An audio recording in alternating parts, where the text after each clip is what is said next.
আচ্ছা দেখো, ব্যাংক সমন্বয় বিবরণীর একটা পার্ট হচ্ছে উভয়চের। হুম? আচ্ছা, এই উভয়চের করার জন্য বেশ কয়েকটা বিষয় মাথায় রাখতে হবে, আমাদের কিছু রুলস মনে রাখতে হবে। সেই রুলসগুলো কি? রুলসগুলো হচ্ছে যে ভুল করবে যে ভুল করবে তার ওখানে লিখতে হবে। ঠিক আছে? সবার আগে আমাদের একটু গড় করতে হবে। গড়টা কিরকম করতে হবে? গড়টা করতে হবে ঠিক এভাবে, যে এখানে এক পাশে লিখতে হবে এটা, আম, এক পাশে লিখতে উপরে লিখতে হবে ব্যাংক সমন্বয় বিবরণী, এক পাশে এরকম দুটো ঘর, যে বিবরণ টাকা টাকা, বিবরণ টাকা টাকা। ঠিক আছে? দুটো ঘর করতে হবে। এই দুটো ঘর করার পরে তারপর আমাদের যে কাজটা সেটা হচ্ছে বিবরণ টাকা টাকা, বিবরণ টাকা টাকা, এই দুটো ঘর করার পরে আমাদের ২ নম্বর কাজ হচ্ছে এখানে লিখে ফেলতে হবে যে নগদান বিবরণ হিসেবে ব্যাংক জমা উদ্বৃত্ত এটা ৩০,০০০ টাকা। তারপর হচ্ছে ব্যাংক জমা অনুযায়ী হচ্ছে ব্যাংক জমা উদ্বৃত্ত এটা হচ্ছে ২৬,৫০০ টাকা। এগুলো কিন্তু কোথায় রাখবে? কষ্ট দেওয়া রাখবে। ঠিক আছে? তারপর যোগ, বিয়োগ, যোগ, বিয়োগ, এভাবে একটু ড্যাশ রাখতে হবে, খালি রাখতে হবে। আমার সবগুলো আইটেম কিন্তু এখানে লিখবো। ঠিক আছে? আচ্ছা, এখন কত টাকাটা দেওয়া থাকবে? দেওয়া থাকবে হচ্ছে এই যে নগদান বই অনুযায়ী ব্যাংক জমা উদ্বৃত্ত, এই যেখানে দেওয়া আছে এতটুকু পর্যন্ত। নগদান বই অনুযায়ী ব্যাংক জমা উদ্বৃত্ত হচ্ছে ঠিক এতটুকু পর্যন্ত। একটা হচ্ছে ব্যাংক বিবরণ অনুযায়ী ব্যাংক জমা উদ্বৃত্ত এটা এতটুকু পর্যন্ত। এই দুটো টাকা কিন্তু আমাদের ২ জায়গায় লিখতে হবে, আমরা একটু আগে দেখছিলাম। ঠিক আছে? আচ্ছা, এখন গস্ত করে ফেললাম। করে ফেলার পরে আমাদের কি বিষয়ে আমরা কি রাখলাম মূলত? নগদান বই অনুযায়ী ব্যাংক জমা উদ্বৃত্ত, পারিব অনুযায়ী ব্যাংক জমা উদ্বৃত্ত করে আমরা গড়টা লিখে ফেললাম, যোগ বিয়োগের পর লিখে ফেললাম। এবার আমাদের কাজ হচ্ছে জিনিসটা বোঝা। আমাদের এই ঠিক প্রমাণ 1 থেকে বুঝতে হবে। আমরা করতেছি কি? ওয়েজের। তো ওয়েজে করার সময় একটা বিষয় রুলস মাথায় রাখতে হবে। বেশ কিছু রুলস মাথায় রাখতে হবে। একটা হচ্ছে যে ভুল করবে তার ওখানে লিখতে হবে। আমরা জানি ওয়েজের কিন্তু নগদান অনুযায়ী ব্যাংক জমা উদ্বৃত্ত করতে হয়, পারিব অনুযায়ী ব্যাংক জমা অতিরিক্ত করতে হয়। দুটাই করতে হয়। নগদান অনুযায়ী ব্যাংক জমা উদ্বৃত্ত, পারিব অনুযায়ী ব্যাংক জমা অতিরিক্ত। তো দুইটাই যেহেতু করতে হয়, তখন তোমার প্রশ্ন হচ্ছে তো দুইটাই তো করবো, তাহলে তো আমরা ওই আগের মতোই করবো, নগদান অনুযায়ী ব্যাংক জমা উদ্বৃত্ত, ব্যাংক বিবরণী, পারিব অনুযায়ী ব্যাংক জমা অতিরিক্ত, ওইভাবে করবো? ওইভাবে না। আমরা একটা করছিলাম না, নগদান বই করছিলাম, একটা পারিব করছিলাম না? ওইভাবে না। ওইভাবে করার সময় তোমাকে পুরোটাই ভিন্ন রুলে করতে হবে। তুমি কখনো মাথায় রাখতে পারবে না যে এটা আমি নগদ আমি অনুযায়ী করতেছি, বা নগদ না আমি ব্যাংকে ফলো করব, ব্যাংক আমাকে ফলো করবে, সেই ধরনের কোনো ক্যাটাগরিতে তুমি থাকবে না। তোমার আসতে হবে যে আমি এখন করতেছি হচ্ছে কি করতেছি, আমি এখন করতেছি যে ভুল করবে তার কাজ করবো। অর্থাৎ উপচার করতে গেলে তোমার সবগুলো যেতে হবে। এটা কি নগদান অনুযায়ী ব্যাংক জমা নাকি পারিব অনুযায়ী ব্যাংক জমা দিত বা ব্যাংক জমা দিত, এগুলো বলে যেতে হবে। তো মূল কাজটাই হচ্ছে এখন বুঝতে হবে যে ওভারজের করতে গেলে যে ভুল করবে তার এখানে লিখবো। অর্থাৎ নগদ যদি যোগ না করে থাকে নগদের এখানে যোগ করব, আর যদি নগদ বিয়োগ না করে থাকে নগদের এখানে বিয়োগ করব, আর যদি ব্যাংক যোগ না করে থাকে ব্যাংকের এখানে যোগ করব, ব্যাংক যদি বিয়োগ না করে থাকে ব্যাংকের এখানে বিয়োগ করব। অর্থাৎ যে ভুল করবে তার এখানে লিখবো, নগদ যোগ না করলে যোগের এখানে লিখবো, নগদ বিয়োগ না করলে বিয়োগের এখানে লিখবো, ব্যাংক যোগ না করলে যোগের এখানে লিখবো, ব্যাংক বিয়োগ না করলে বিয়োগের এখানে লিখবো। ঠিক আছে? আমাদের ওইভাবে অঙ্কটা করতে হবে। তো রুলটা আমরা বুঝে গেলাম, যে ভুল করবে তার এখানে লিখবো, যে ভুল করবে তার এখানে লিখবো। তাহলে এখন যদি আমরা প্রথমে যদি দেখি আমাদের ১ নম্বরে কি বলা আছে একটু দেখো তো। ১ নম্বরে বলা আছে ১ নম্বরে যে বিষয়টা বলা আছে একটু দেখো। এখানে বলা আছে দেখো, জুন মাসে ব্যাংক ৩০০ টাকা সার্ভিস চার্জ কর্তন করেছে। তাহলে জুন মাসে ব্যাংক ৩০০ টাকা সার্ভিস চার্জ কর্তন করেছে। কথাটা খেয়াল করো, ভাই কে করেছে? ব্যাংক করেছে না? তার মানে ব্যাংক বিয়োগ করে ফেলছে। কথা শুনো, ব্যাংক কি করে ফেলছে? কে করে নাই? কর্তন মানে কি জানো? চার্জ কর্তন মানে কি? কেটে ফেলা। তোমার অ্যাকাউন্ট থেকে ব্যাংকের যে হিসাব আছে, এখানে দুটো হিসাব, একটা আমরা দিচ্ছিলাম একদিকে ব্যাংকের হিসাব, একদিকে কিসের হিসাব? নগদ হিসাব। তো এখানে মূল বিষয়টা কি জানো? মূল বিষয়টা হচ্ছে আমাকে বুঝতে হবে, যদি বলা হয়েছে ব্যাংক সার্ভিস চার্জ কর্তন করেছে, তার মানে নগদান বই করে নেই।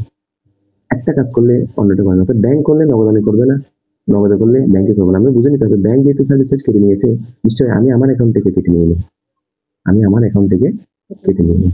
তার মানে আমাকে কাটতে হবে, আমি কি নগদান বই, নগদান বই কি করতে হবে? বিয়োগ করতে হবে। কথা বুঝা গেছে?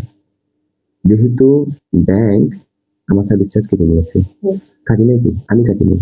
ভুল কার? ভুল আমার। আমার কোন বই? নগদান বই। নগদান আবার কি করতে হবে? বিয়োগ করতে হবে। এটা হচ্ছে মূল বিষয়। তাহলে আমরা কি করবো? এটা বিয়োগ করবো। তাহলে বিয়োগের পাশে লিখবো, কোন পাশে লিখবো? এই বিয়োগের পাশে আমরা লিখবো হচ্ছে ব্যাংক সার্ভিস চার্জ কর্তন করেছে। ঠিক আছে? আচ্ছা, এখন আমরা ২ নম্বর লাইনটা করবো। ঠিক আছে? আচ্ছা, ২ নম্বর লাইনে কি বলা আছে একটু দেখি তো।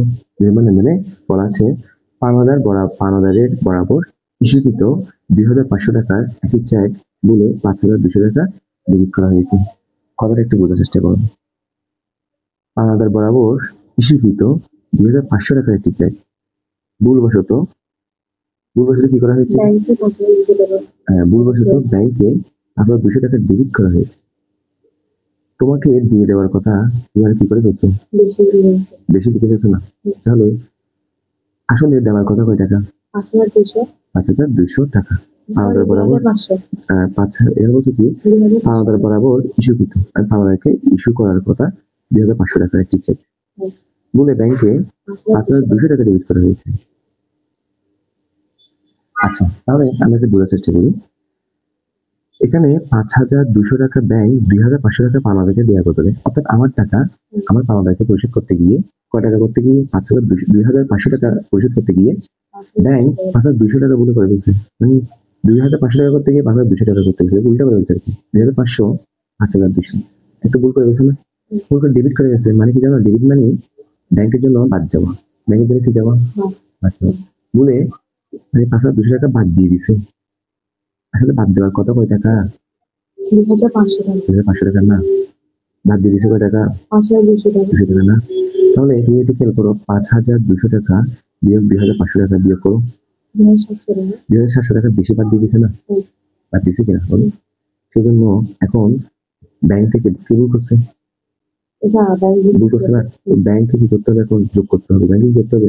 যে টাকাটা বেশি দিয়েছে সেটা যোগ করতে হবে না? 2,700 টাকা যোগ করতে হবে। কারণ কে ভুল করছে? বেশি দিয়েছে না?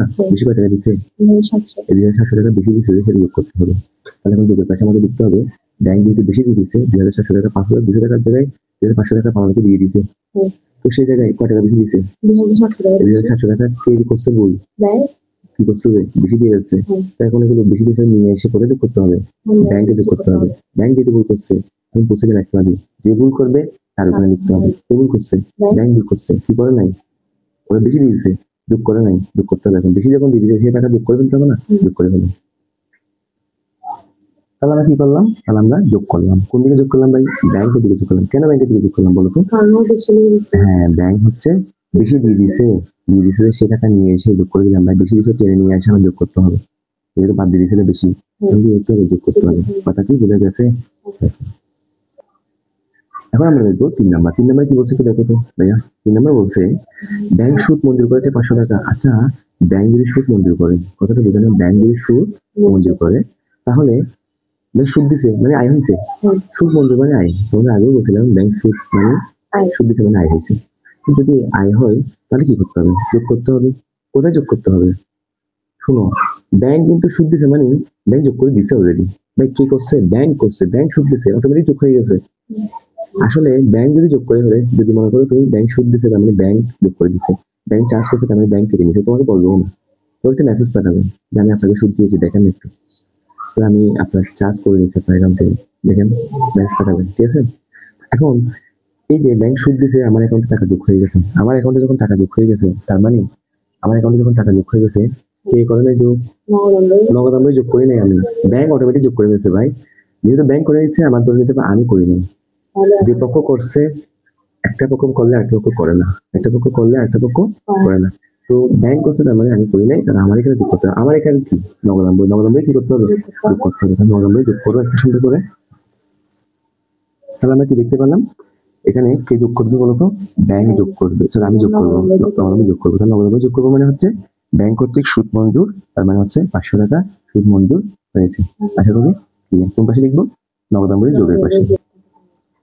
এখন আমরা যাবো 4 নাম্বারে। 4 নাম্বারটা কি বলছে একটু বলো তো সবাই। 4 নাম্বারে বলছে কি? ব্যাংকে জমাকৃত চেক প্রত্যাখ্যাত হয়েছে 7,000 টাকা। শুনো, আমি ব্যাংকে একটা চেক জমা দিয়েছি। কে জমা দিয়েছে? ব্যাংকে জমাকৃত চেক প্রত্যাখ্যাত হয়েছে। তার মানে এখানে বুঝতে হবে হচ্ছে ব্যাংকে জমাকৃত চেক প্রত্যাখ্যাত হয়েছে। তাহলে বিষয়টা খেয়াল করো, 4,000 টাকার ব্যাংকে জমাকৃত চেক প্রত্যাখ্যাত হয়েছে, অর্থাৎ ব্যাংকে আমি একটা চেক জমা দিয়েছিলাম, সেটা কিন্তু ব্যাংক কর্তৃক প্রত্যাখ্যান করে দিচ্ছে। যখন তুমি একটা চেক জমা দিবা, তুমি তোমার অ্যাকাউন্টে কিন্তু যোগ করে ফেলবে, তুমি তোমার অ্যাকাউন্টে যোগ করে ফেলবে। অর্থাৎ তুমি তোমার অ্যাকাউন্টে যোগ করে ফেলবে মানে কি? মানে যখন তুমি একটা চেক জমা দিচ্ছ, তুমি তোমার অ্যাকাউন্টে লিখে গেছো কয় টাকা, এটা 7,000 টাকা যোগ করে ফেলবা তুমি। কিন্তু ব্যাংক দিয়ে সেটা নেয় নাই, ব্যাংক সেটা নেয় নাই। কেন? নিশ্চয়ই তুমি সাইন ভুল করছো। অথবা তুমি যে তারিখ বুঝতেছো, অথবা কোনো কারণে তোমার এখানে চেকের সমস্যা আছে, সাইন মিলে নাই, অথবা কোনো কারণে হয়েছে, সেজন্য ব্যাংক এটা প্রত্যাখ্যান করে দিচ্ছে। তুমি তো যোগ করছিলা ভাই, কি করছিলা? তুমি যোগ করছিলে, ব্যাংক কিন্তু নেয় নাই, ব্যাংক বাদ দিছে, ব্যাংক এটা নেয় নাই। তো তুমি তো যোগ করে দিছিলা, এখন কি করতে হবে? তোমার থেকে বিয়োগ করতে হবে। ভুল কার? তোমার। তুমি তো যোগ করে দিছিলা, শোনো, তুমি যোগ করে দিছিলা, তুমি যোগ করে দিছিলা, ব্যাংক এটা নেয় নাই, তার মানে তুমি যে যোগ করছিলা, ভুল কার? তোমার ভুল, ব্যাংক যোগ করে নেবে, তুমি বিয়োগ করে দিবে, তোমাকে বিয়োগ করতে হবে।